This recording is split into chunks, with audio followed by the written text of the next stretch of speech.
¿Sabés todo lo que sos por ser argentino? www.argentina.ar.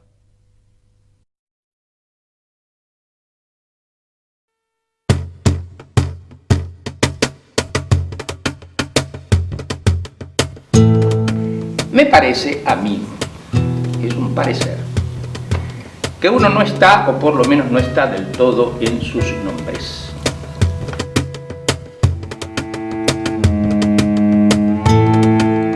Que la frase "yo soy" no es lo mismo que "yo me llamo".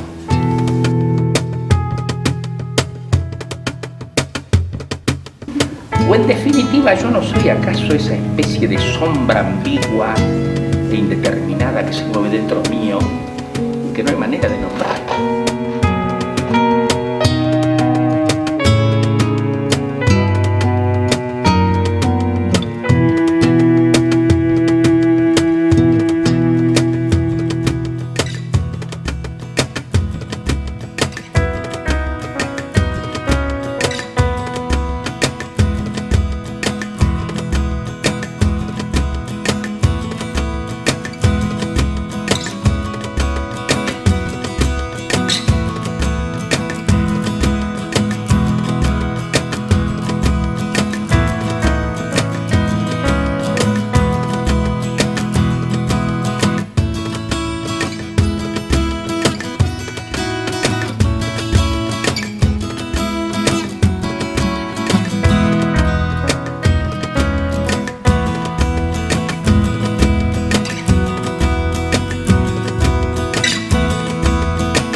¿Quién es Gené? Bueno, yo lo llamo Juan. Para mí Juan fue un punto muy significativo en mi vida, en el aprendizaje y como persona, ¿no? Para mí, Juan, lo primero de todo es una palabra que descubrí aquí con él, que yo no sabía ni que existía, que es maestro. Yo había tenido profesores toda mi vida, entonces descubrí lo que es un maestro. Y haber ido con Juan, a estudiar con Juan, que venga directamente de su fuente, lo que me hizo descubrir es como el mundo de lo que es tener a un maestro. Y a partir de eso es descubrir a la persona. Un maestro de todo, del teatro, del escenario, de la dirección, de la dramaturgia, de la vida. Realmente es como el maestro.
Ok.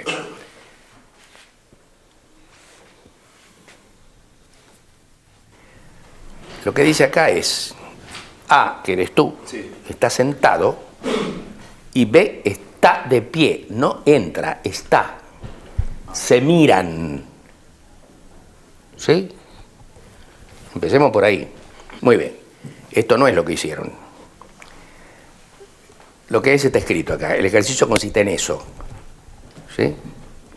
¿Me explico? Sí. Mi primer maestro, Roberto Durán, tenía una enorme confianza en mí. Al haber trabajado muy pocos años con él, de pronto a él lo llamaron de una institución nueva a orientar un grupo de jóvenes actores. Y como él no podía en ese momento, me designó a mí, cosa que a mí me llenó de orgullo y de gratificación, etcétera, pero con los años me di cuenta que yo no debía haber aceptado, por supuesto, porque no porque quería haberlo hecho mal, sino porque creo que uno no debería empezar a transmitir antes de tiempo, antes de una madurez que se da con los años de escenario. Ok, muy bien.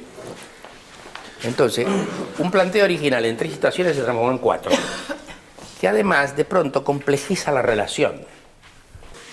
Ahora, hay algo, Alejandro, que me preocupa todavía, que es que, date vuelta, por favor, cuando tú vas a él, ¿sí? Después que dejaste la situación, tú haces esto en general. Con lo cual ya estás dando la dependencia del total. Date cuenta. ¿Sí?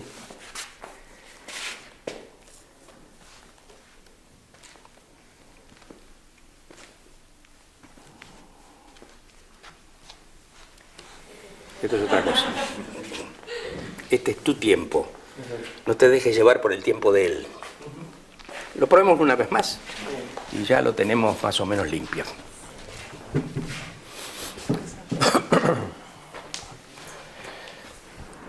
A mí lo que más me importa es que sean ellos mismos. Hay un calibre descomunal de posibilidad creativa en una personalidad humana que ante todo es absolutamente irrepetible.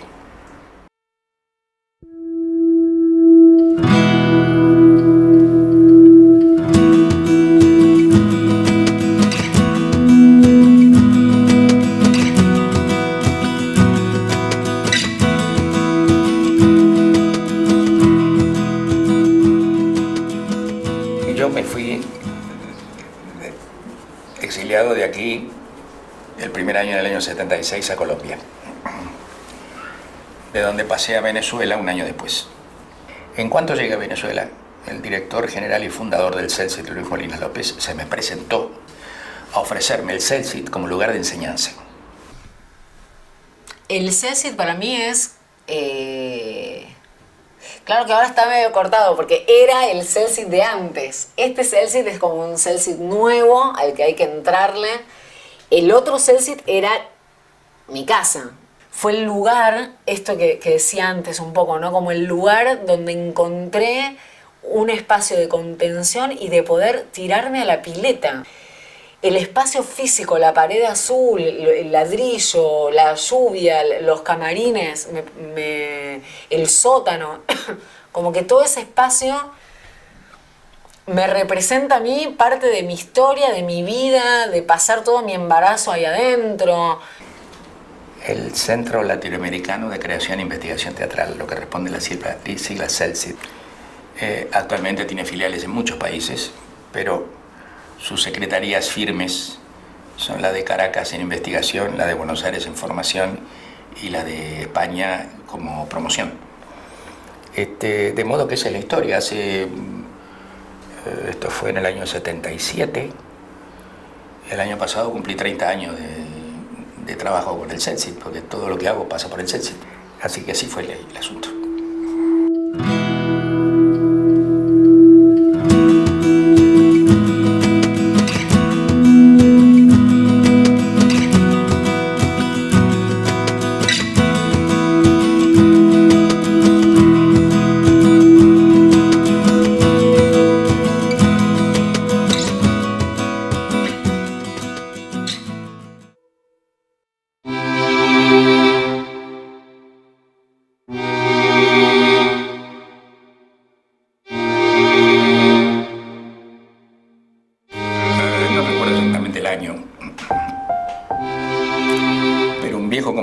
teatro, que ya no hacía teatro. Era gerente artístico del Canal 11. Esto debe haber sido el año 68, 69, por ahí. Me llamó un día y me mostró un memorándum que había recibido de la gerencia general, que decía algo así como que rogaba al gerente artístico se ocupara de proponer la realización de un programa sobre casos judiciales auténticos. Tenemos que hacer eso, dijo. ¿Qué tengo que ver yo? Bueno, quiero que vos lo escribas. Ah, caramba. Entonces yo, después de pensar un rato, dije, bueno, mira, yo me voy a ir y voy a pensar en lo único que puedo hacer, que es pensar en el programa que a mí me gustaría ver. Me dieron un equipo de trabajo en el cual estaba Marta Mercader, que era investigadora, y ella empezó a traer una serie de casos, ¿sí? Y yo tomé uno, porque me pidieron uno para hacer un piloto. Se hizo el piloto, protagonizado por Pepe Soriano, que después nunca estuvo en el ciclo después. Y a raíz del piloto, el canal decidió hacer el programa y encargarle su dirección a David Stiebel. Bueno, y así fue. Y bueno, comenzó el programa con los tanteos, y no sé si fue la tercera o la cuarta semana que hubo una explosión de rating muy impresionante que a nosotros mismos nos sorprendió. Tengo entendido que una de las primeras cosas que hizo el personal militar que tomó el Canal 11 fue borrar todos los tapes. Después de tantos años se ha transformado en un mito, porque como ya no hay forma de verlo, ha quedado en la fantasía de la gente como una etapa así que nunca fue superada. Ahora, los mitos son mitos.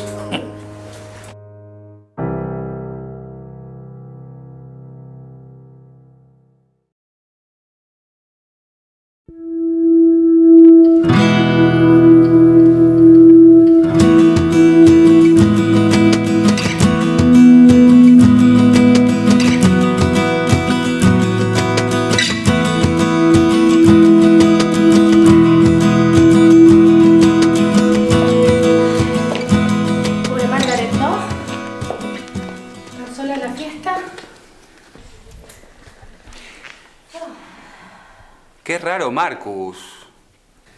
¿Por qué raro? Que no haya ladrado. Le puse en bozal antes de salir. Un perro con bozal puede ladrar igual. No con este. No con este bozal, digo. Digo que con este bozal no puede ladrar. ¿Por qué me miras así? ¿Cómo? Sí, se accionan unas bisagritas. Es un sistema bastante sofisticado, ¿eh? Las púas. Las púas. Muy bien, muy bien, muy bien. Muy bien, muy bien, muy bien, muy bien.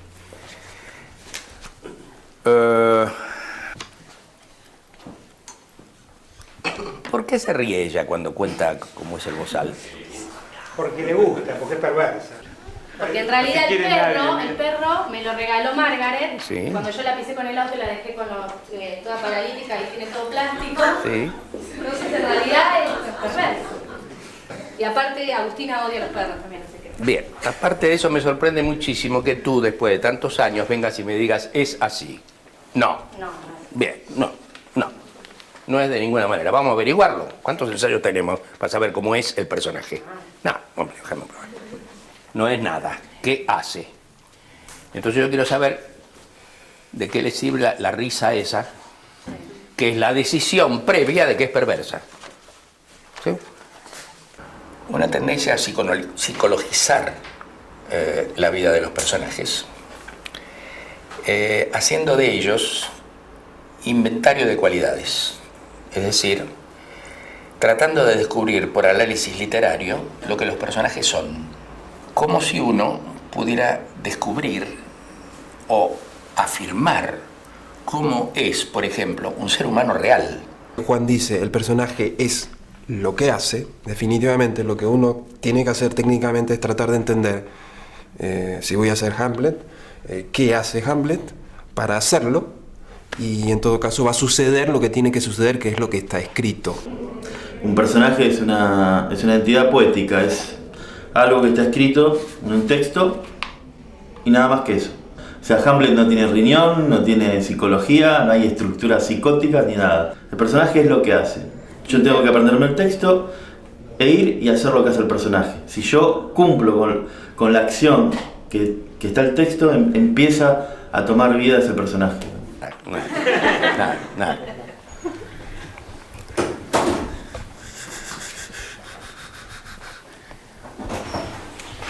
¡Momento! ¡Déjame salir! ¡Ábrame! Ok.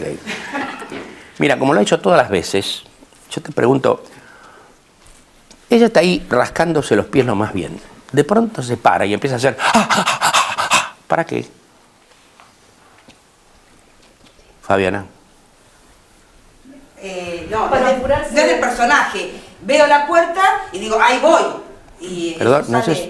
Sí, pero ¿por qué haces...? ¿Para qué? Sí, todas las veces. Entonces le estoy preguntando a la directora, ¿para qué te pide eso? Ella va a decir, no lo pida, pero está. ¿Para qué? Sí, en realidad lo que le pedí era que gritara muy fuerte desde ahí mismo. No, es un fenómeno, pero yo no estoy hablando de eso. Sí. Estoy hablando de que se pone de pie y empieza a jadear como si estuviera agotada. Algo quiere de eso. Creo que porque le cuesta salir corriendo. No, quiere mostrar eso. Ajá. No le cuesta nada, Fabiana que le va a costar para salir corriendo. Pedro tiene un poco de problema, menos que yo, pero Fabiana...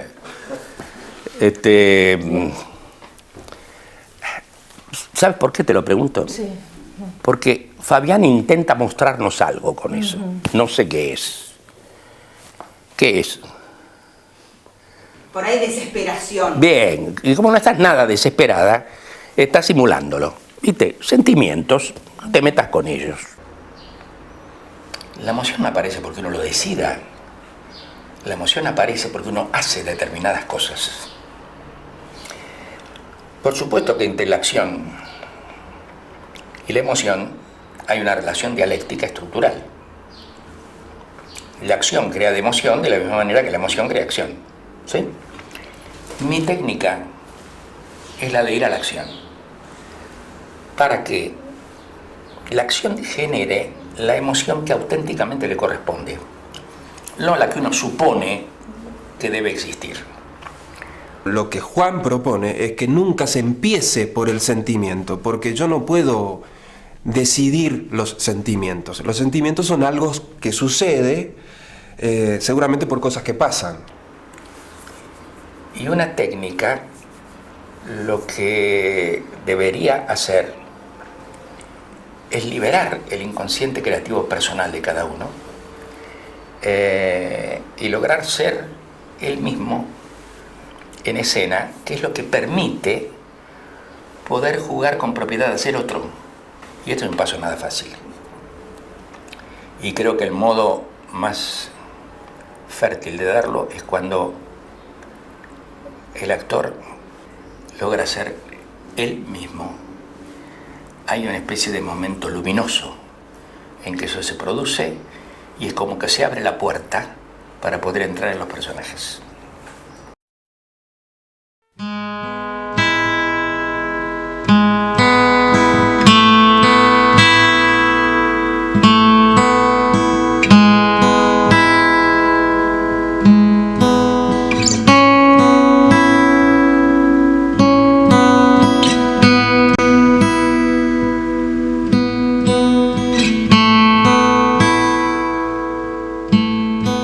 En Venezuela y después de muchísimos años de ejercicio profesional y de ejercicio pedagógico y de la dirección, etc.,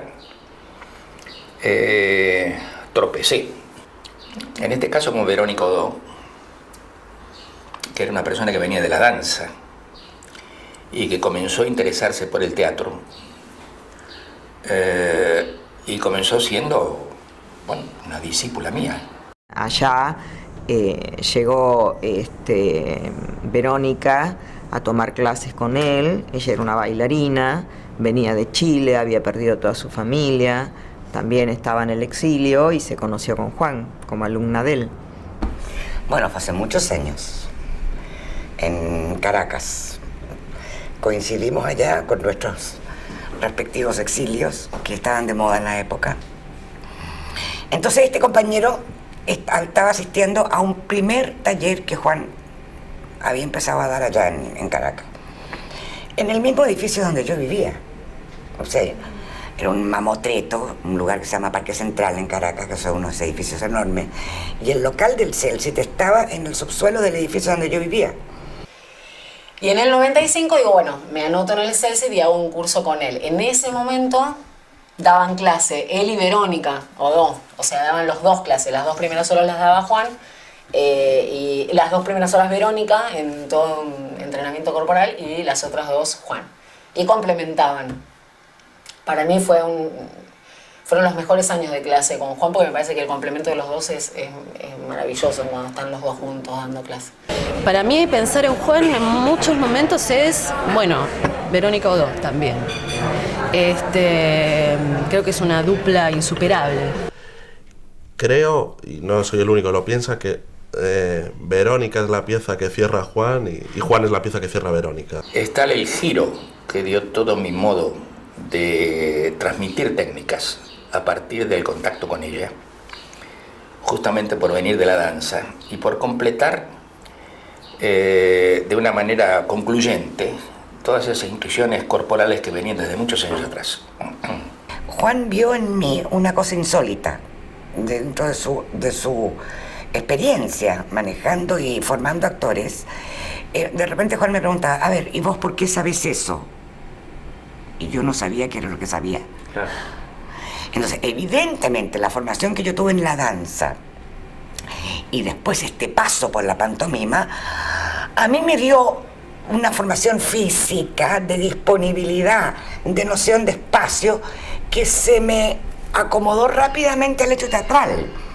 Verónica trabaja varias cosas. La fundamental sería, y esto lo nombró antes Lucía, el tema de ponerle carne a la palabra.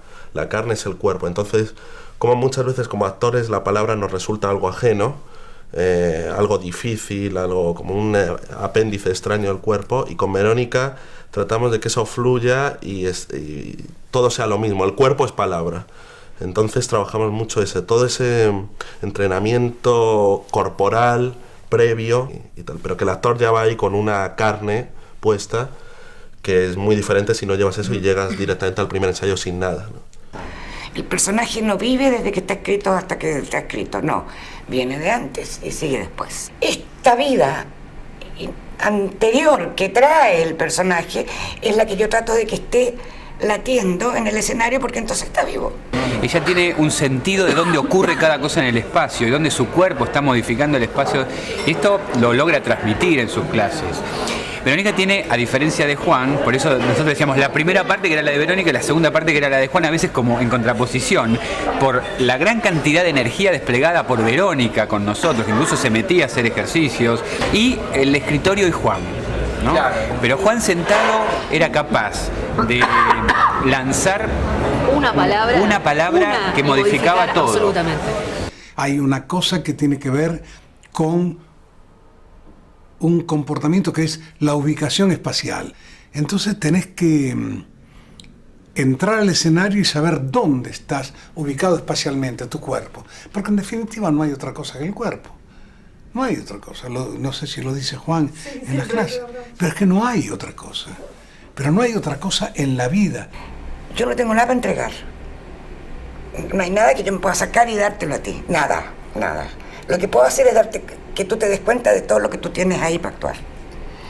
Y de que tú te valores a ti mismo como ser expresivo.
estaba esperando. Ya, saca las cosas. Disculpame. Traje todo lo que me pidió. La desidia con la que me trataron. ¡La desidia! ¡Odio la desidia! ¡Me llevaron el auto otra vez!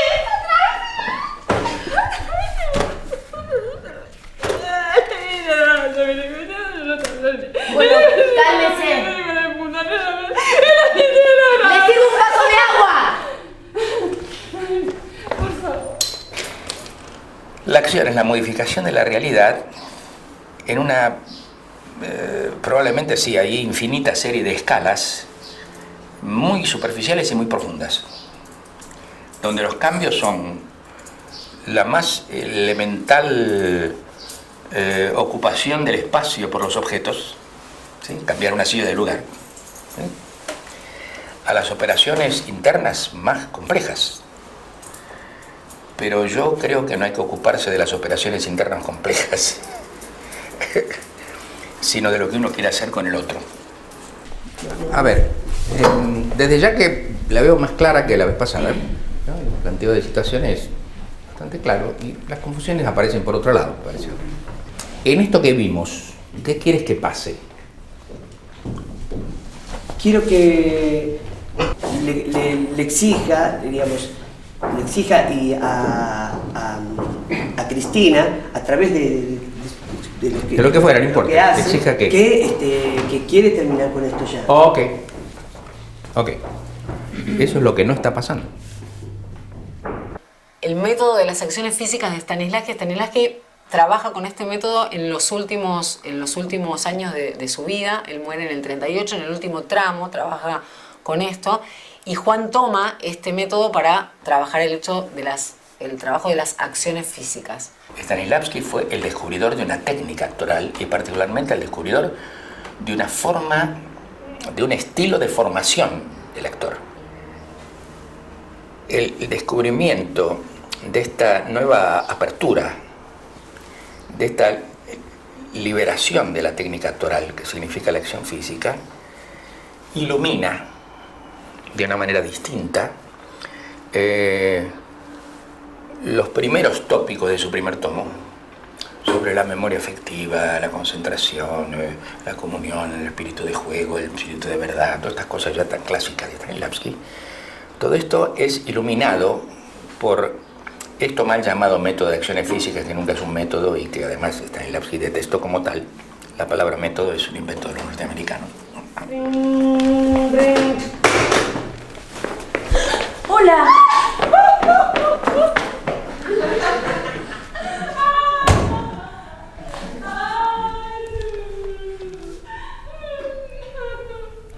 Perdón. Estas entregas permanentes de Leticia están atentando contra el vínculo que quieres. Porque ahora Leticia está diciendo, ay, pobre mujer, ¿qué le pasará? ¿Qué puedo hacer por ella? Ah, no. ¿Y para qué? Mira, permíteme. Ojo, acuérdate que cuando yo hago esto vos no lo podés hacer, ¿eh? Sí. Pero es para mostrarte una cosa. No es de ninguna manera, hace esto. No, al contrario, no hagas esto. Yo soy Leticia, espera, quédate. Yo soy Leticia. ¿Estás llorando acá? Sí. No. ¿Desde qué entras? Que es esta secuencia. Le voy a poner texto, ¿eh? Dale.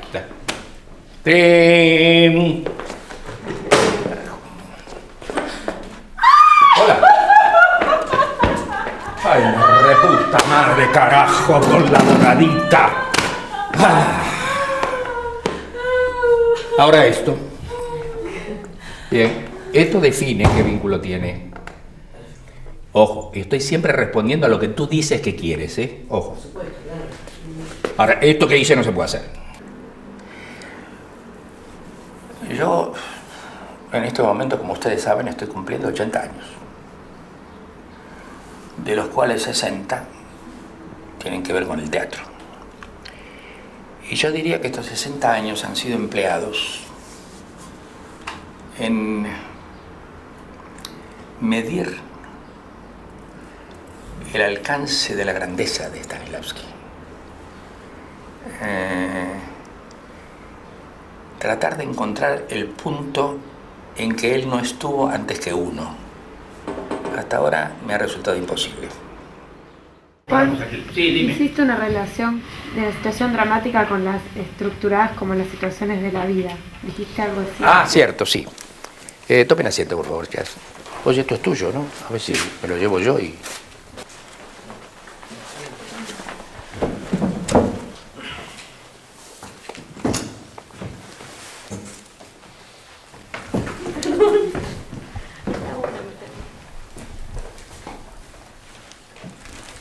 Terminó una situación. Desde que tú me dijiste eso, hasta que se fue Laura, terminó una situación. Es el ritmo de la vida. Este es el mecanismo. Es inevitable. Es así. La vida funciona así. Es como el pulso. Y todos son cadenas de situaciones que se pueden individualizar, pero que continúan, no se detienen, se encadenan. Una situación es un fragmento de tiempo en el que ocurre algo que no ha ocurrido antes y que no va a ocurrir después. Entonces es tal cual la vida. En la vida ocurren todo el rato cosas que nunca han pasado antes y no van a pasar después. La manera de fragmentar una obra para, en cada fragmento, en cada situación, trabajar de manera muy precisa y concreta qué ocurre ahí. De modo que las extensiones de las situaciones son muy variadas, ¿sí? Y que depende de la sensibilidad del director el distinguirlas y el colocarlas. E incluso siempre pasa que si los actores están vivos en el escenario, sobre la base del primer esquema de situaciones, ellos crean otras. Que ocurrió ahora con un impulso que tuvo Nico. Bueno, está bueno, está bueno.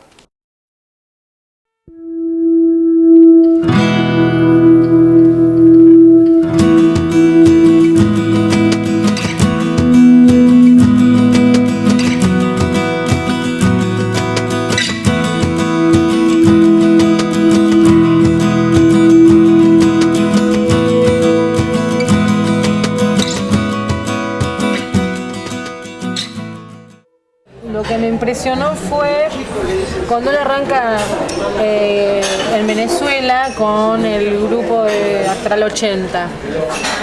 Cuando él se dio cuenta que armar un grupo de las características formativas de trabajo, que tenía un grupo como un elenco estable, un grupo como el que habían armado, necesitaba 10 años. Y que él se tenía que quedar en Venezuela 10 años. Juan es un tipo de Buenos Aires. Juan es un tipo de Buenos Aires. Y haber decidido quedarse 10 años más, por voluntad, digo, no, ya podía volver. Eso siempre me sorprende de una manera muy fuerte. Es decir, porque hay un compromiso afectivo con la gente, hay un compromiso muy afectivo, muy fuerte con su trabajo. Encontrar en el exilio que lo seguían valorando por su trabajo, creo que fue lo que lo sostuvo en el exilio, y seguramente durante el exilio él encontró este proyecto y se prendió al proyecto y organizó todo para que ese proyecto siga andando, y de hecho sigue andando en Venezuela, y después recién volvió. Lo que funcionó y que permitió que el grupo estuviera cohesionado durante 10 años trabajando es la creencia en Juan. Entonces, al haber una voz que no es discutible, digamos, claro, todo resulta más manejable. Y estando en Venezuela exiliado, a raíz de este encuentro del que hablé con Verónica Odó, que cambió tanto mi manera de mi vínculo con el teatro,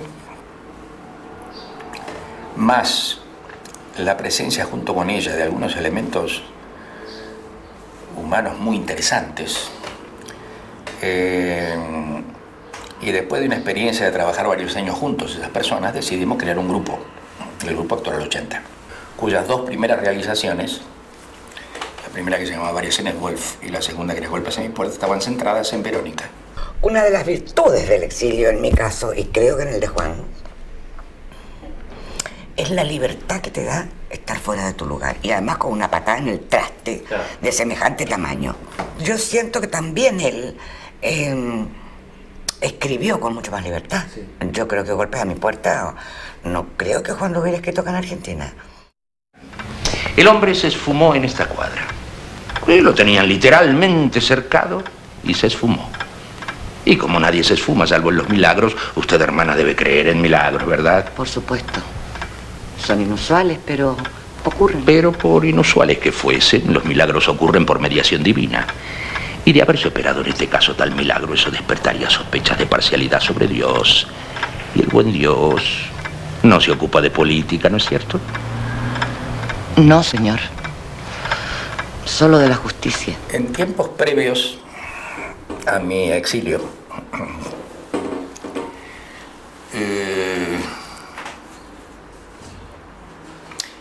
y más o menos coincidiendo con la época de Cosa Juzgada,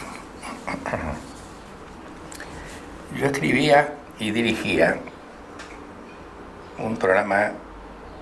No, ese no lo dirigía, lo escribía. Un programa para Canal 7 que se llamaba El Teatro de Norma Leandro.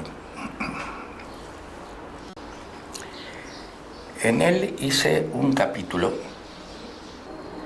Era historia de monjas en una situación de guerra que cobijaban a un perseguido y finalmente lo pagaban con su vida. Y lo cobijaban porque sentían que había una ley superior a toda ley humana que decía que al perseguido se lo ampara. Tomé aquel viejo programa de televisión para Norma Leandro, lo transformé en una obra de teatro y lo realicé. De Golpes a mi puerta fue una temporada muy larga que hicimos de teatro primero. Entonces el director de la película se quedó con la idea fija de que eso quería que fuera una película. Y cada cierto tiempo le insistía a Juan, y Juan no quería cederla, porque la película, el libro de Golpe en mi puerta es delicado. Si no se trata bien, se puede transformar muy fácilmente en una película más. Y eso defendía mucho él, no quería que fuera eso. Entonces, finalmente el director habló con Juan y le dijo, hagamos el guión juntos. Y Juan le dijo, ok. Y le puso como condición, porque Juan lo hizo eso, no es que me convocaron a mí, no. Juan le dijo, condición, Verónica es Ana. Pero fue cosa de él. Gracias, señor, por haber detenido la mano grosera de quienes quieren hacerle daño. ¿A quién? Al rebelde. Mentira, señor. Los rebeldes son ellos. Y él tiene una mirada inocente. Ana, ¿qué mirada? ¿De qué estás hablando? Aleja las patrullas de Cerone y que él pueda irse con los suyos. ¿Irse de dónde? De mi cuarto. ¿Qué dices? Que está en mi cuarto. Ana, no.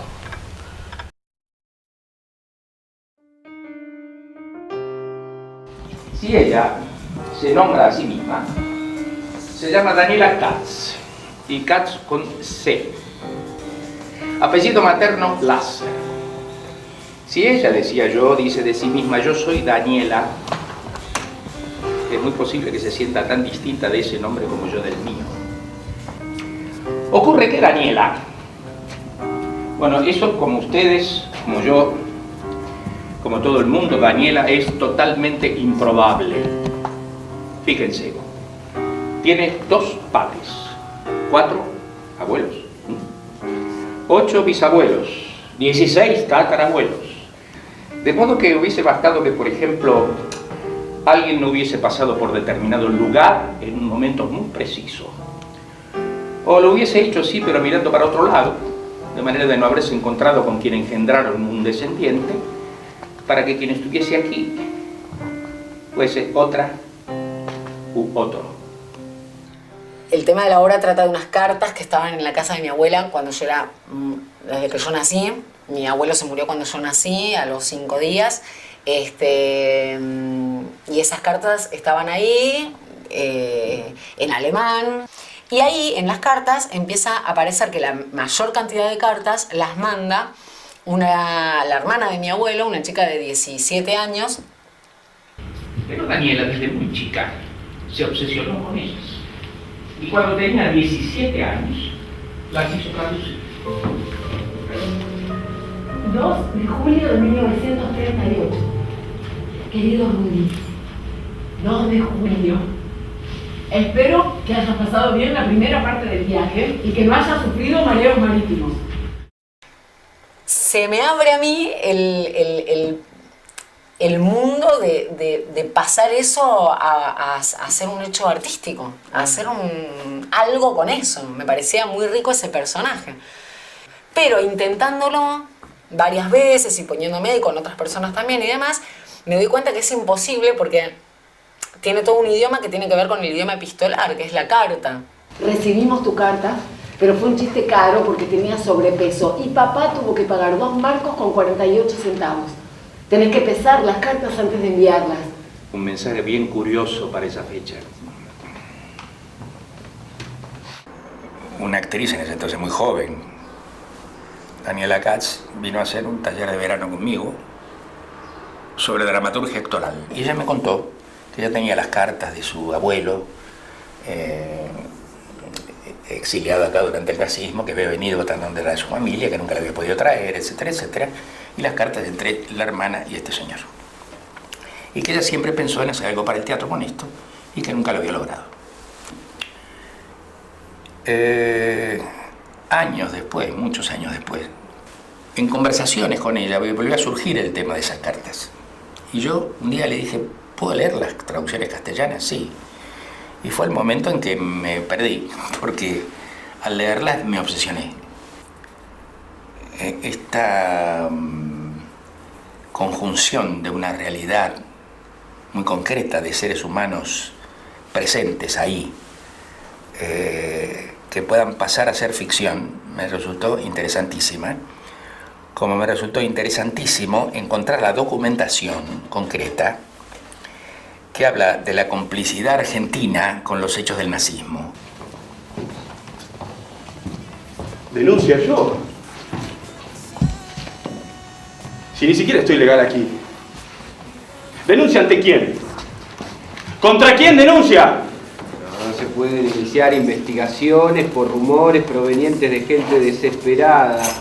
Solo en caso de denuncia formal. ¿Esos 150 marcos se pierden o se depositan como garantía en Argentina?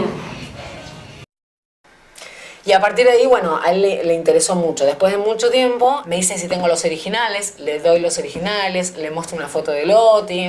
Y como a los 2 meses, no me acuerdo bien cuánto tiempo, me llama, me dice que quiere que vaya a la casa, que tiene algo para mostrarme. Entonces me da un libraco así y me dice, bueno, me sienta en el comedor y me dice, yo me voy a ir a la pieza, cuando vos termines de leer, me llamas. Y me da la primera versión de la obra. Creo que ha sido la obra que más me ha emocionado en mi vida.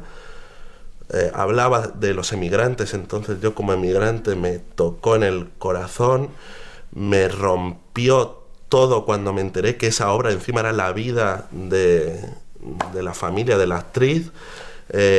Fue todo tan mágico que yo creo, trato de no pensar mucho en esto, de qué pasó ahí con esa obra, porque fue increíble. El día del estreno, creo que no había persona más nerviosa en el mundo que él. Y yo lo miraba y no lo podía creer. Claro, se jugaba mucho. Él había escrito, dirigido y ahora actuaba en una obra. Haciendo de él. Haciendo de él aparte. Y era mucho, era mucho. Y creo que verlo nervioso me hermanó tanto. O sea, ahí me sentí un compañero trabajando con él. Acá, él sentado ahí y yo sentado ahí, 5 veces me leyó. 5 versiones distintas. Yo lloraba y lloraba y lloraba. Tuve que preguntarme, pero hondamente, qué punto de la obra me tocaba para el llanto. Yo no sé si era Daniela, si era el pibe Pérez. Me pareció como, bueno, hablando de acciones, no sé, me pareció el acto de amor más grande que una persona puede hacer.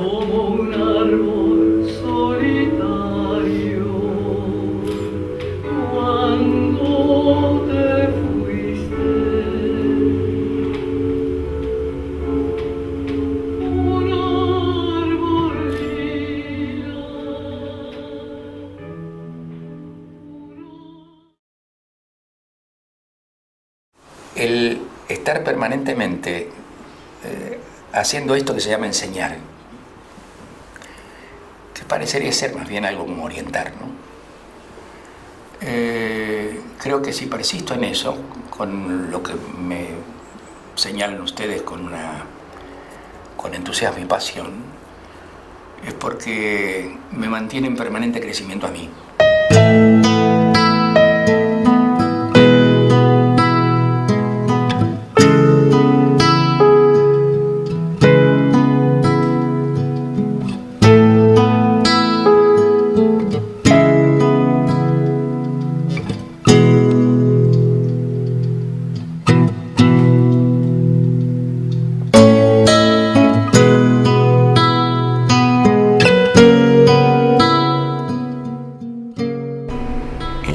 Es imprescindible para Juan. Yo creo que Juan ha hecho su vida, la vida más vivida la ha hecho en un escenario.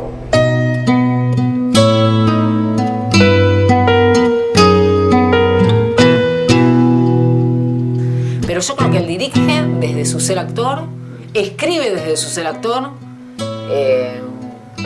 así que me parece que creo que donde más se siente cómodo es en su ser actor, y a partir de eso hace todo desde su ser actor.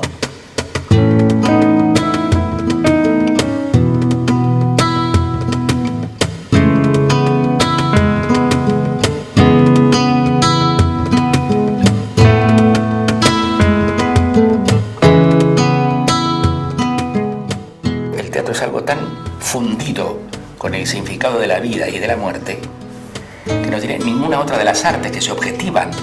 El arte del actor desaparece, o del director, desaparece totalmente con la desaparición física. Precisamente porque el teatro es el cuerpo del hombre en acción en presencia de cuerpos que lo observan. Es una comunicación sobre el milagro de la vida y lo inexplicable de la vida. Y una evocación permanente de que vamos a morir, pero que este momento de contacto es un desborde de vida.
¿Sabés todo lo que sos Por ser argentino, www.argentina.ar